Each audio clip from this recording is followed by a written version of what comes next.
So Esteban, this debt for climate thing, this sounds like a really exciting way to break through the political impasse which we're stuck in. Yeah, I think it's about time that we connect social justice and climate Mm. justice. And this is something that the climate movement in Europe has been trying to do for a long time, connect to the workers. But I think we have failed to do that yet. Mm. And I think we may have found a way. Maybe it's not the only way, Mm. but it's a way where we can connect labor and climate justice. Mm. Because in this country, at any rate, we've been very successfully divided. You know, we've been set against each other. These Greens are coming to take away your livelihood. That's the approach which has been taken, and it's quite hard to argue against when people are so in such a state of insecurity in this country that they could lose their job at any time because the labour rights have been taken away. They've got massive debts hanging over them because even with one job, two jobs, three jobs, you can't afford to pay your bills anymore. The price of housing is ridiculous, and so somehow we have to stop governments from holding us apart like that. And you perhaps have found the formula for that. Yeah, Argentina, where I come from, has the biggest loan in the history of the world with the IMF, and that in the global south we have found is the common denominator behind the advancing of fracking and drilling and mining. And by connecting that and climate, we've been able to build a coalition so broad of labor movements, social movements, and climate movements that are targeting the G7 this summer.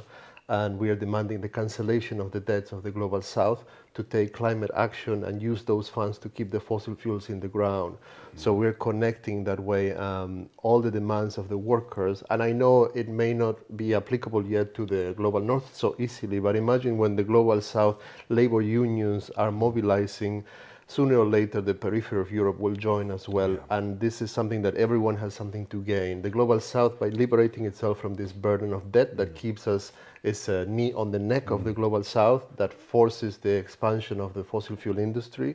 And the global north has something to gain by taking climate action. And actually, the global south has trillions of dollars of fossil fuels in the ground and trillions of dollars of debt. Imagine that we could cancel those off. Yeah. And this could be the biggest victory to date in the climate fight.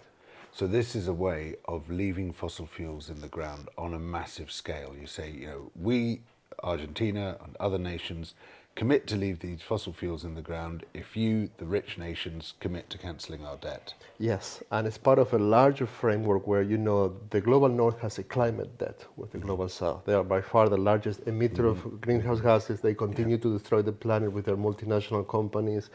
And this is a way to start getting them to pay their climate debt. But the climate debt also involves reparations, loss and damage, the climate finance that they committed to in the Paris Agreement, $100 billion a year that they have to provide to the global south. But they shouldn't provide that as loans. They should provide that as interest-free payments. So the Debt for Climate campaign at the core is what you just said, but also brings together all of these demands from Africa, Latin America, to make the global north hold them accountable for their climate debt, but start to make them take action by canceling the debts of the global south for climate action. I think there's a brilliant symmetry in this, but I also think that it reminds us of issues that we've kind of forgotten in countries like the UK, where 20 years ago we were very aware of these illegitimate debts, and somehow it's just slipped right off the agenda.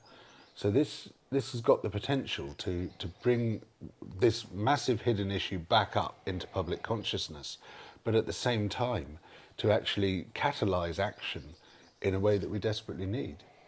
Yeah, I think the system is working hard at depoliticizing us. And I think what we are trying to do is building an alternative where we could politicize the climate activists that barely know anything about, some of them don't even know about what the IMF or World Bank mean, or G7. Politicize the climate movement about the financial powers behind the fossil fuel industry, and politicize at the same time the labor unions about climate. And the connection between these two such different worlds is debt for climate. That's the bridge that we found. This is going to put a chill down the spine of governments everywhere. I'm sure they'll come after us sooner or later. But it's great. It's great. It's just what we need. And we are starting at the G7, which is on June 26th, but it's not the end, but the beginning. We have a long-term vision, so we have to put this in the agenda of COP. Yeah. We're going to do another global action during COP27 in Egypt. And Egypt, by the way, is a great example of both. It's one of the most indebted countries in the world, and is one of the most affected by the climate crisis. They only have one source of water, which is going down, the Nile. So it's a great example of the need for debt for climate. And we need to keep building. It's not going to be an immediate, connection that all the labor and all the climate movements coming together at once. It's a slow process. They belong in very different cultures and worlds, but already the magic is happening. When we have some of the biggest labor unions in Argentina, together with XR, Fridays for Future, in a call, and you can see the magic that these groups don't belong together usually. They're never together, but they are coming together, and they both understand the need and the importance of this historic moment to work together for debt for climate. Fantastic. And how many countries already have a debt for climate coalition? We have more than 25, and we still have a month to go, so we're still onboarding and inviting people. Brilliant. Yeah, I can really see this taking off. I think it's a thrilling idea, and we have been waiting for an idea like this, to be honest, because we have been so successfully divided, and people have been sort of locked off in their little silos where my concern is the cost of living crisis, my concern is climate. And of course, unless you bring them together, you're never going to create a big enough movement. One of our comrades in South Africa always tells the people in Europe in our calls, your privileges, don't let them be a burden. They are a weapon. Use your privileges. Here in Europe, because of the proximity to power, because of the influence that you could have when you are arrested without getting murdered or tortured like it happens in the Global South, imagine that we could put those privileges at the service of the people who are dying and at the service of yourselves, because in the end this could benefit the whole world. And I think there's a lot of talk coming up in the climate movements about anti-colonialism, and these things are beginning to become more and more mainstream, at least in the climate movement.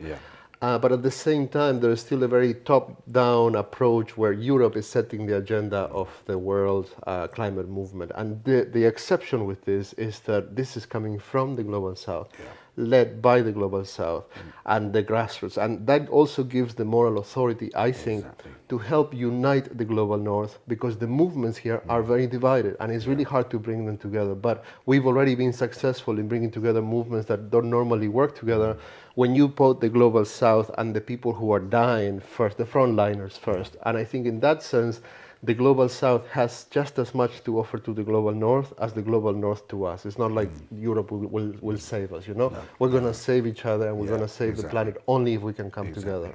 Well, this is all music to my ears, and I think it's exactly where it needs to go. As you say, we in the North have to accept the leadership of the Global South, because that is where the moral authority lies.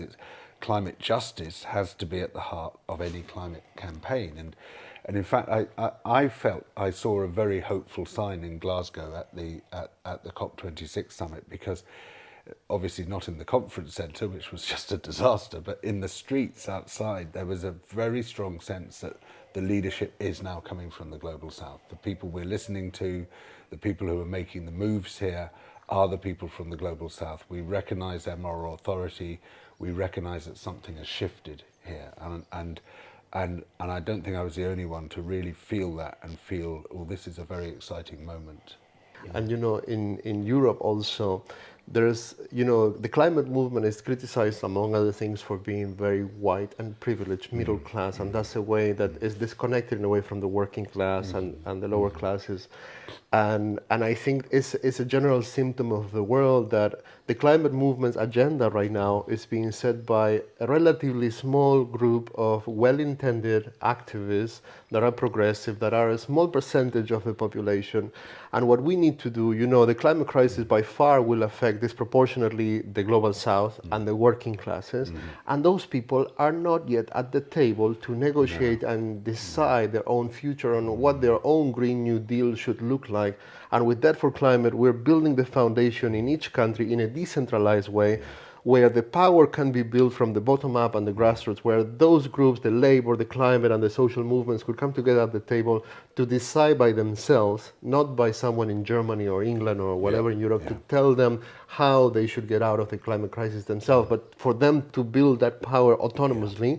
And we in the global north, the global campaign, support and amplify that by hitting the centers of power, hitting the IMF in Washington, D.C., in Brussels, in Germany at the G7, and really amplify and visibilize the struggles that are usually invisible from our countries. Exactly. And it's so great to bring in these power structures back into the frame. I mean, so years ago, I wrote a book which was published in 2003, talking about the gross unfairness of global governance, about how we have the IMF, the World Bank, the World Trade Organization, these other institutions which bear no relation to the people at all. It's photocopy democracy, that they get their power from governments which might have got their power from the people, but there's no direct link. There's nobody holding these organizations to account from the grassroots.